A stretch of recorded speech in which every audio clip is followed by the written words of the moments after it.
Muy buenos días, queridos amigos y hermanos en el Señor. Reciban un saludo cariñoso y que el Señor bendiga sus familias y tengan un tiempo lindo en familia en este día. Quiero pedirles que por favor me acompañen en oración. Señor amado, hoy día proclamamos tu grandeza y tu majestad. Proclamamos, Señor, que tú eres un Dios bueno y eres un Dios sabio. Tu sabiduría, Señor, está por encima de nuestros pensamientos. Y por eso te pedimos, Señor, por nuestra nación, para que des sabiduría a nuestros gobernantes y para que podamos vivir en paz y tu palabra bendita realmente corra por toda nuestra nación.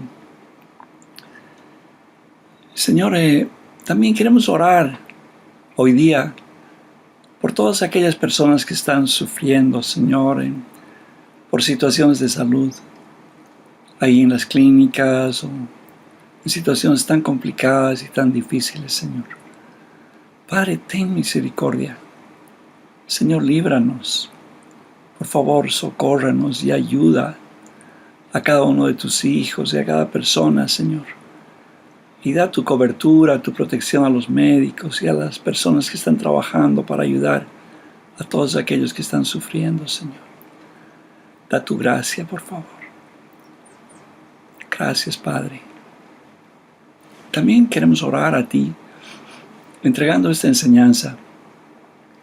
Y te pedimos que tú hables a nuestros corazones y guardes aquello que tú está escondido ahí en tu palabra, que es para nosotros. Señor, todo esto te pedimos en el nombre de Jesús. Bueno, para las personas que hoy nos están siguiendo en línea, y bueno, no tenemos otra alternativa, ahora no podemos tener reuniones presenciales. Queremos decirles de que hemos estado compartiendo todo este tiempo el Evangelio de San Marcos, capítulo a capítulo. Y ustedes pueden encontrar eso en nuestra página web. Hoy día vamos a ver Marcos, capítulo 9, y vamos a ver del verso 1 al 32. Pero a tiempo de iniciar y casi a manera introductoria, quiero compartirles un pensamiento, en realidad, unas pequeñas ideas. En mi vida, he tenido el privilegio de tener buenos maestros en diferentes campos. Y toda mi vida ha estado vinculada o ha estado relacionada con el área de enseñanza o de aprendizaje. Y por eso admiro a personas que realmente saben enseñar. El maestro realmente que no se puede igualar, realmente es el Señor Jesús. Me asombra cómo Él usa diferentes aspectos, o sea, en su enseñanza. Es inigualable realmente. Él usa parábolas de la vida cotidiana, usa contrastes, ilustraciones, nos hace reflexiones bíblicas tan profundas que podían ser entendidas por un niño, y sobre todo con una vida perfectamente compatible con su enseñanza.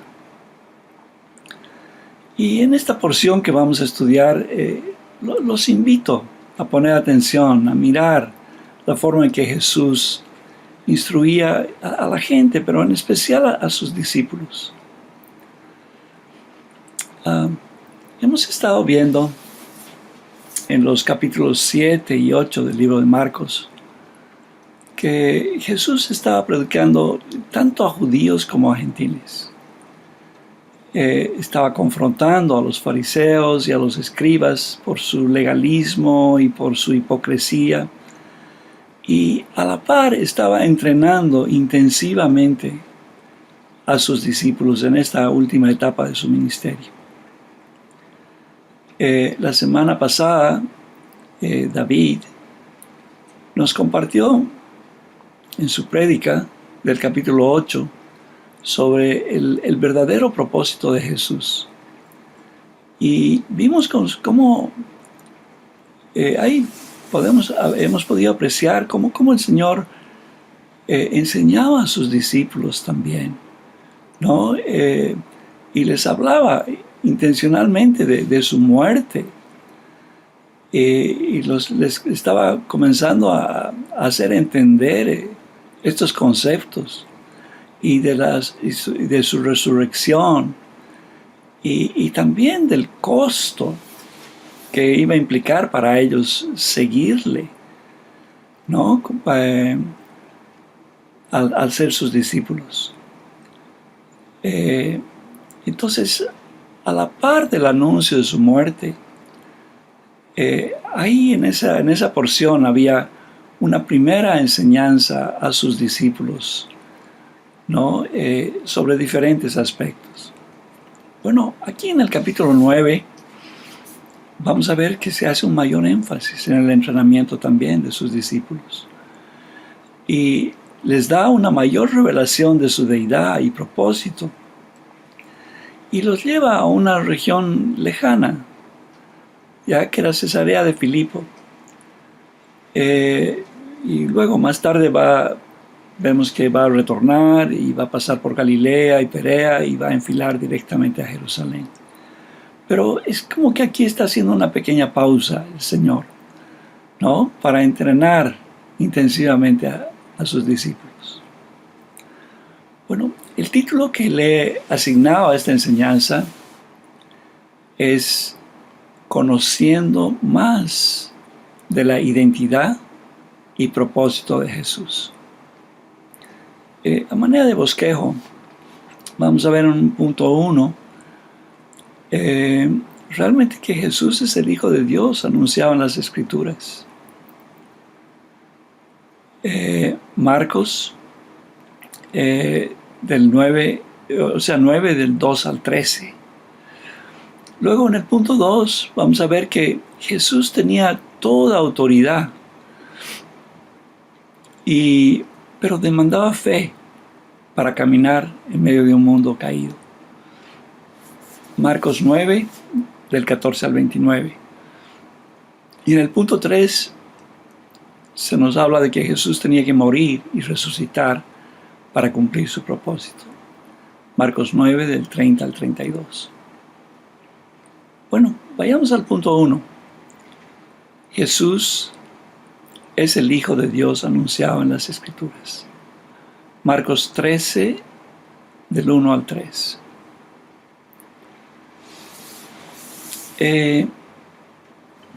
Como les mencionaba, el Señor realmente es un maestro de maestros.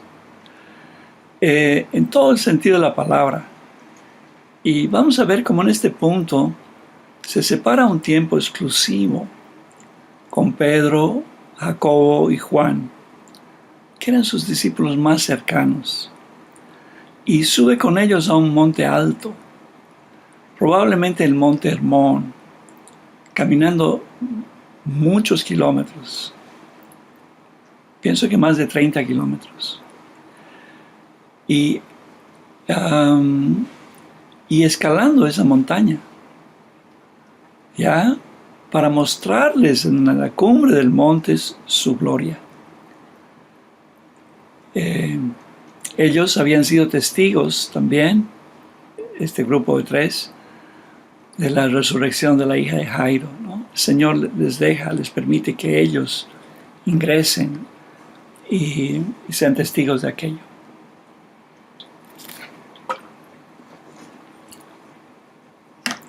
Por favor, abran sus Biblias entonces en Marcos 9 y verso 1. La palabra del Señor dice así. Y les decía, en verdad os digo que hay algunos de los que están aquí que no probarán la muerte hasta que vean el reino de Dios después de que haya venido con poder. Bueno, este verso, como hacen referencia a varios estudios bíblicos, está probablemente haciendo referencia precisamente a estos discípulos más cercanos de Jesús, indicando que no necesariamente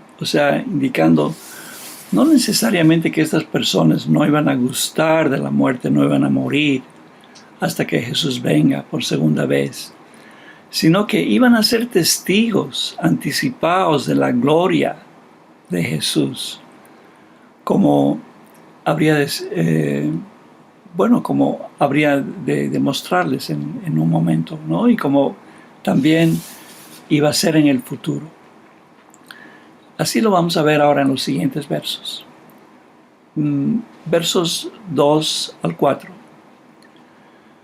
6 días después, Jesús tomó consigo a Pedro y a Jacob y a Juan y los llevó aparte solos a un monte alto y se transfiguró delante de ellos. Y sus vestidos se volvieron resplandecientes, muy blancas. Sus vestiduras, ¿no? Muy blancas, tal como ningún lavadero sobre la tierra las puede emblanquecer. Y les apareció Elías junto con Moisés y estaban hablando con Jesús. Bueno, hemos mencionado que Jesús, como un buen maestro, quería darles una enseñanza visual y práctica. Escalan el monte y Jesús les muestra la gloria de su deidad. Se nos dice que sus vestiduras eran resplandecientes y blancas, como ellos no habían visto otras. ¿No? Esa transfiguración nos permite visualizar la gloria futura de Cristo. Cuando Él venga en la gloria de su Padre con sus santos ángeles, como se había mencionado también en el capítulo 8, en el verso 38, ¿verdad?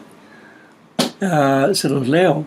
Porque cualquiera que se avergüence de mí y de mis palabras en esta generación adúltera y pecadora, el Hijo del Hombre también se avergonzará de él cuando venga en su gloria, en la gloria de su Padre con los santos ángeles. Así que un momentito antes ya nos estaba anticipando eso, ¿no? Luego, ahí en ese lugar, se aparece Elías junto a Moisés, hablando con Jesús. Es interesante poder comparar evangelios también. Y en el Evangelio de Lucas, en el capítulo 9, el verso 29, Lucas dice que hablaban de su partida, de la partida que Jesús iba a cumplir en Jerusalén. O sea, estaban hablando de su muerte y de su resurrección, ¿no? Ese era el diálogo que estaba teniendo Jesús con Elías y Moisés. Bueno, fíjense que Moisés realmente representa la ley. Ya, para los israelitas, Moisés era Moisés realmente, ¿no? El legislador que les había dejado la ley de Dios. Ya, él había recibido las tablas en el monte Sinaí. y se dice que cuando Moisés bajó también del monte, en este caso del monte Sinaí, él tenía que ponerse un velo, para hablar con la gente, porque su rostro resplandecía. ¿Ya? Le pueden dar una miradita en Éxodo 34, 29. Yo no lo veo ahora, pero Éxodo 34, 29. Y Elías es el representante de los profetas, un hombre con gran poder. ¿Ya? Y en ese mismo monte, Elías vio la gloria de Dios.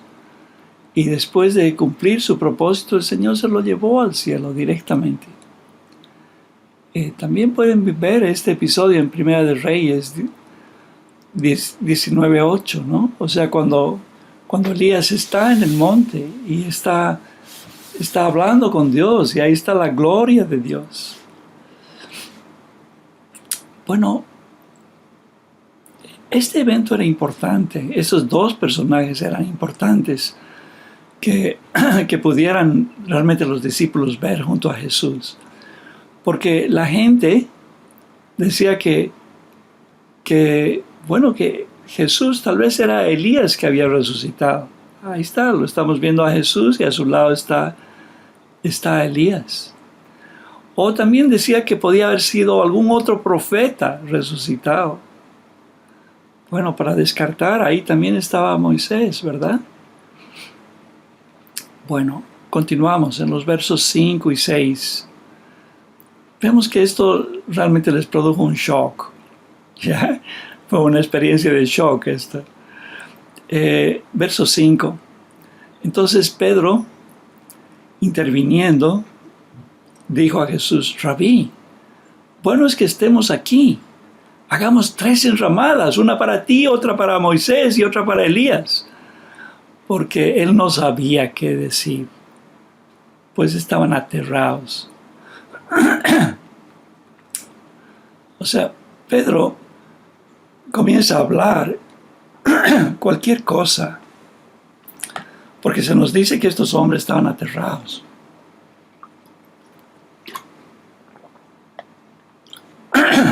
Y el Padre amoroso irrumpe en la escena, dando testimonio visible de su presencia en la nube y audible de su voz, reafirmando la identidad de Jesús como el Hijo de Dios, ¿no? Veamos el verso 7. Entonces se formó una nube cubriéndolos, y una voz salió de la nube: Este es mi Hijo amado, a él oíd. Bueno, por segunda vez Dios mismo da testimonio audible de su Hijo. Lo hizo cuando Juan el Bautista lo bautizaba. ¿Se acuerdan? Al iniciar su ministerio, ¿no? O sea, realmente el Padre habla de lo alto y dice lo mismo. Este es mi Hijo amado, en quien tengo complacencia, ¿verdad? Lo podemos ver en Marcos 1, del 10 al 11. Y ahora lo hace por segunda vez, ¿no? Cuando Jesús está camino a Jerusalén, está camino a la cruz, camino a cumplir su propósito. ¿Y qué les dice? A él oíd. ¿Ya? Recuerden, a Moisés se les había dicho en Deuteronomio que se iba a levantar un profeta después de él, que a él debían escuchar. Y aquí está conectando esas palabras. A él oíd. ¿Sí? Bueno, verso 8. Y enseguida miraron en derredor, pero ya no vieron a nadie con ellos, sino a Jesús solo. El Padre les decía a ellos entonces, y de alguna forma nos dice ahora, a nosotros ahora, que es a Jesús a quien debemos escuchar, ¿no? A Él debemos oír, sobre todo en este tiempo donde escuchamos tantas voces y oímos tantas cosas. Busquemos su palabra, leamos su palabra, guardemos su palabra en nuestros corazones. Amén. Marcos 9, del 9 al 11. Cuando bajan del monte, les ordenó que no contaran a nadie lo que habían visto, hasta que el Hijo del Hombre resucitara de entre los muertos, y se guardaran para sí lo dicho. y se guardaron para sí lo dicho, discutiendo entre sí qué significaría resucitar de los muertos. También el tema de la resurrección de los muertos es algo que las Escrituras mencionan, pero de lo cual se habla en forma colectiva y no precisamente en una forma individual como Jesús les estaba mencionando. Y por eso era algo que ellos no comprendían ni esperaban. Entonces le preguntaron, le dijeron, ¿por qué dicen las Escrituras que Elías debía venir primero? Aquí estaban haciendo alusión al libro de Malaquías. Y aquí es donde se generaba esa confusión en medio de los judíos, al no ver, al no interpretar correctamente las Escrituras. Ellos esperaban al profeta Elías, que vendría e inmediatamente después de Elías vendría el juicio del Señor sobre todas las naciones. Veamos Malaquías, capítulo 4, versos 5 y 6. Malaquías 4, versos 5 y 6. Yo se los leo. He aquí, yo os envío al profeta Elías, antes de que venga el día del Señor. Ese es el día del juicio, el día final. Día grande y terrible. Él hará volver el corazón de los padres hacia los hijos y el corazón de los hijos hacia los padres. No sea que venga yo y hiera la tierra con maldición. Recuerden esta segunda partecita del verso, porque en un momentito los vamos a conectar. Él hará volver el corazón de los padres hacia los hijos y el corazón de los hijos hacia los padres. No sea que yo hiera la tierra con maldición.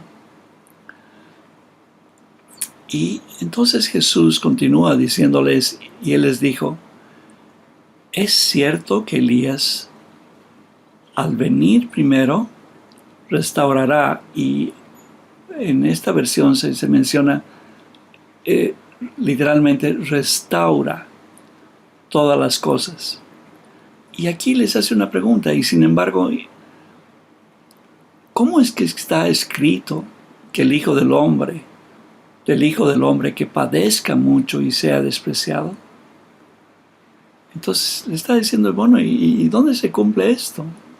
¿Cuándo se va a cumplir esto? Pero yo os digo que Elías ya ha venido y le hicieron cuanto quisieron, tal como está escrito de él. Bueno, aquí Jesús estaba diciendo claramente que Juan el Bautista era ese Elías prometido. Y si leemos Lucas 1, del verso 16 y 17, lo vamos a ver más claramente. Cuando el ángel del Señor se le aparece al sacerdote Zacarías en el templo, diciéndole que Dios había oído su oración y que su esposa Elizabeth daría a luz un hijo y que lo llamarían Juan, y le revela su propósito y la identidad de este niño. Veamos, Lucas 1, 16 y 17. Y él hará volver a muchos de los hijos de Israel al Señor su Dios, e irá delante de él. ¿De quién él? De Jesús. En el espíritu y el poder de Elías. En el espíritu y el poder de Elías. ¿No? Para hacer, no era el Elías, pero en ese poder, para hacer volver los corazones de los padres a los hijos. Es lo que decía Malaquías. Y a los desobedientes, a la actitud de los justos, a fin de preparar para el Señor un pueblo bien dispuesto. Bueno, Jesús dijo que, y honró realmente a Juan, que este fue el más grande de los profetas. Él fue el anunciador de Jesús. Sin embargo, Juan fue encarcelado, fue menospreciado, ¿ya? Y finalmente decapitado por caprichos humanos, por pasiones, por rabia, por contención humana, por venganza. Y también ahora Jesús debía pasar por ello, ¿verdad? Pero era necesario que estos hombres, o sea, sus discípulos,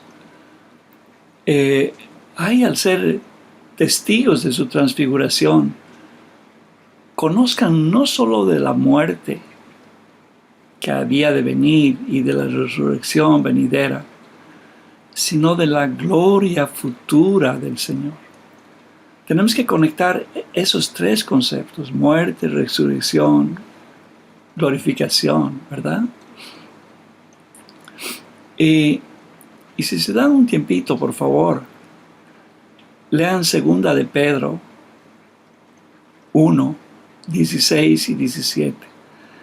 Y ahí van a ver que el apóstol Pedro da testimonio de la gloria de Dios y de su voz, ¿no? Él está diciendo, no les enseñamos fábulas, sino lo que hemos visto y lo que hemos oído. Eso está diciendo Pedro ahí en esa porción. Y Juan, bueno, la otra persona que estaba ahí también, con lujo de detalles, nos va a explicar esto en Apocalipsis, ¿verdad? Una vez más podemos concluir que Jesús es el Hijo de Dios. Al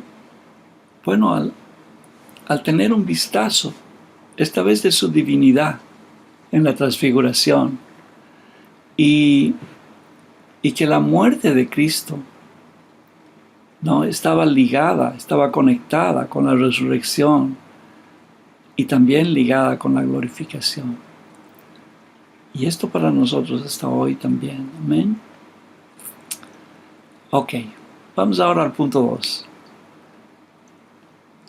En el punto 2 vemos que Jesús tiene toda autoridad y demanda fe para caminar en medio de un mundo caído. ¿No? Aquí vamos a ver ahora Marcos 9, del 14 al 29. Bueno, vemos que cuando retornó Jesús del monte con los 3 discípulos, encontró una gran multitud y a los escribas disputando con el resto de los discípulos que habían quedado. Leamos esa porción para ver la escena. Imaginémonos la escena un poco. Verso 14. Cuando volvieron los discípulos, vieron una gran multitud que los rodeaba y unos escribas que discutían con ellos. Enseguida, cuando toda la multitud vio a Jesús, quedó sorprendida y corriendo hacia él le saludaba. Mira, cambia la escena, ¿no? Lo van y lo saludan. Y él les pregunta, ¿qué discutís con ellos? Y uno de la multitud le respondió, Maestro, te traje a mi hijo que tiene espíritu mudo y siempre que se apodera de él, lo derriba y lo echa espumarajos, cruje los dientes y se va consumiendo. Y dije a tus discípulos que lo expulsaran, pero no pudieron. Una queja formal acá. Lo he traído a tus discípulos, pero no han podido hacer nada, ¿no? Respondiendo a Jesús, oh generación incrédula, ¿hasta cuándo estaré con vosotros? ¿Hasta cuándo os tendré que soportar? Tráemelo. Es un clamor como el que tenían los profetas, ¿no? O sea, ¿hasta cuándo me va a tocar vivir con ustedes, incrédulos? Bueno, y se lo trajeron. Y cuando el Espíritu vio a Jesús, al instante, sacudió con violencia al muchacho y éste, cayendo a tierra, se revolcaba echando espumarajos. Jesús le preguntó al padre, ¿cuánto tiempo hace que le sucede esto? Y le respondió, desde su niñez. Y muchas veces lo ha echado al fuego y también en el agua para destruirlo. Pero si tú puedes hacer algo, ten misericordia de nosotros y ayúdanos. Y Jesús le dijo, ¿cómo si puedes? Todas las cosas son posibles para el que cree. Al instante el padre del muchacho gritó y dijo, creo, ayúdame en mi incredulidad. Cuando Jesús vio que se agolpaba una multitud, reprendió al espíritu inmundo diciendo, espíritu mudo y sordo, yo te ordeno, sal de él y no vuelvas a entrar en él. Y después de gritar y de sacudirlo con terribles convulsiones, salió. Y el muchacho quedó como muerto, tanto que la mayoría de ellos decían, está muerto. Pero Jesús, tomándolo de la mano, lo levantó y él se puso en pie. Cuando entró Jesús en la casa, sus discípulos le preguntaron en privado, ¿por qué nosotros no pudimos echarlo fuera? Y él les dijo, esta clase con nada puede salir sino con oración. Otras versiones también dicen y ayuno. Estoy usando la Biblia de las Américas. Bueno, Jesús y sus 3 discípulos más íntimos estaban teniendo un retiro en la montaña y disfrutando de una caminata y conversando y aprendiendo de los misterios del reino de los cielos. Y de repente tuvieron un aterrizaje forzoso al encontrarse con la realidad cotidiana de sus vidas de entonces, ¿no? Donde estaban las multitudes, donde el resto de los discípulos estaban teniendo discusiones con los escribas y la incredulidad de las personas y finalmente la posesión demoníaca de este jovencito. Jesús les pregunta, ¿de qué disputan?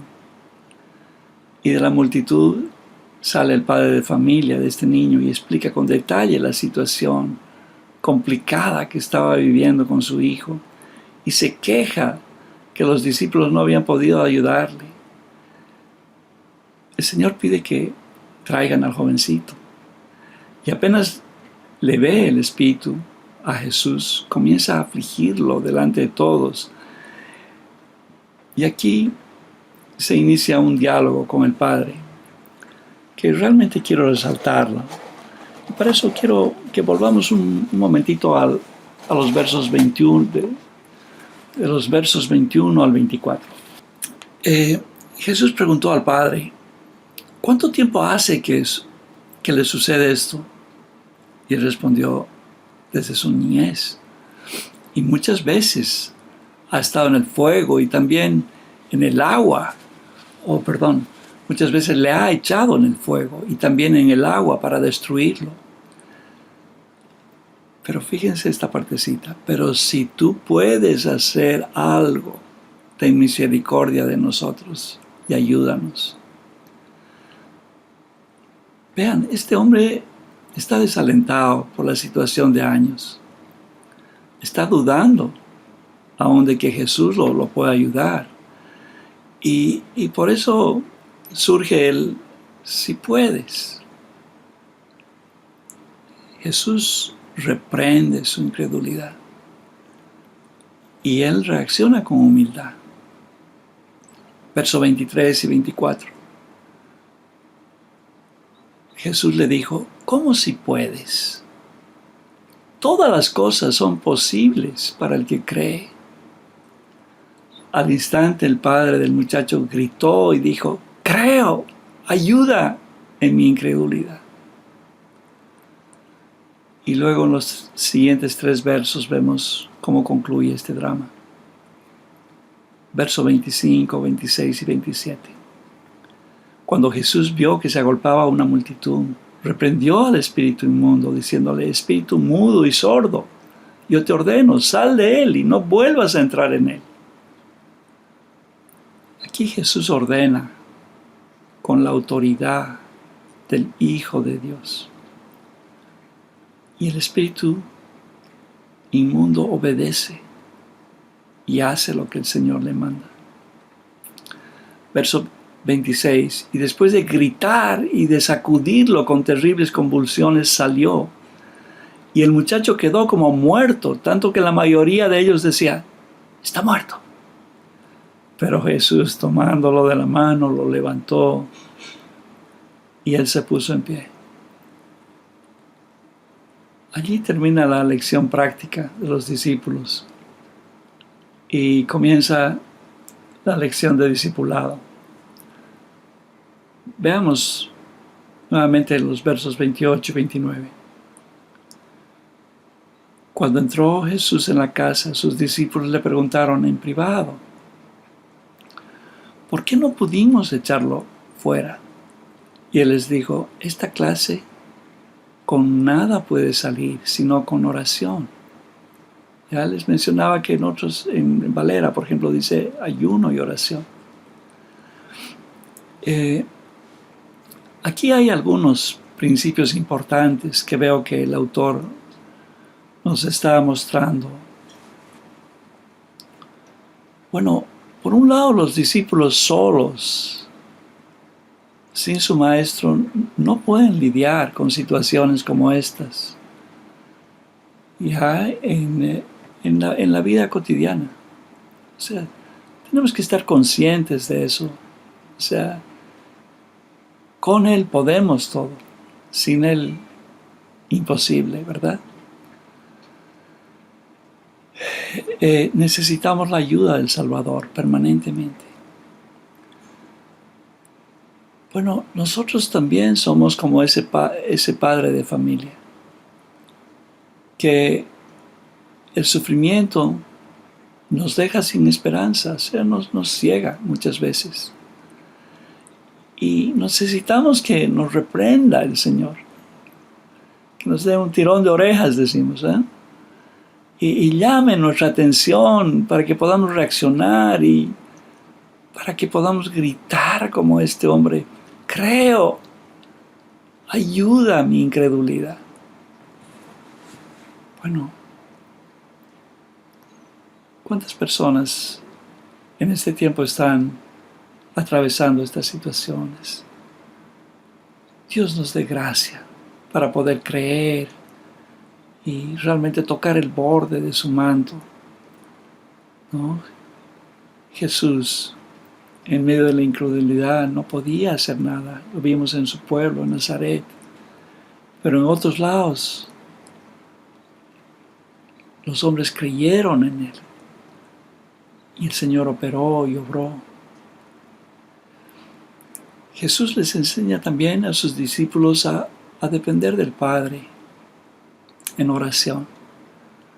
Les dice que en esos casos es orando, ¿no? Cómo es que hay que lidiar con esas situaciones, con situaciones similares. Amén. Vamos ahora al punto 3. Jesús tenía que morir y resucitar para cumplir su propósito. Marcos 9, del 30 al 32.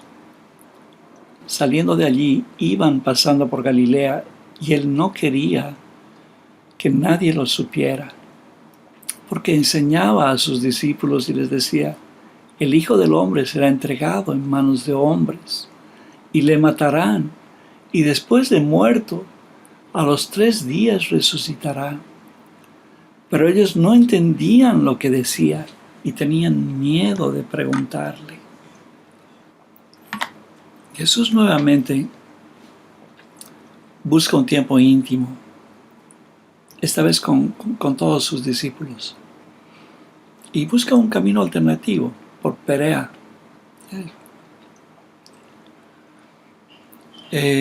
Lejos de las multitudes. Ya es como si caminó por la frontera.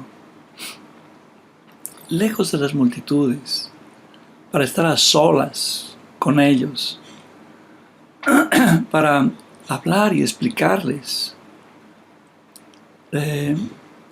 la inminencia y la necesidad de su muerte. en el verso 31 está usando las palabras el Hijo del Hombre, ya que nos hablan de la humanidad de Jesús. Así se llamaba al Señor a sí mismo. Y esto nos conecta con Daniel 7, 13 y 14. Algún momento lo he referido. Léanlo. Donde el Hijo del Hombre realmente es el Mesías.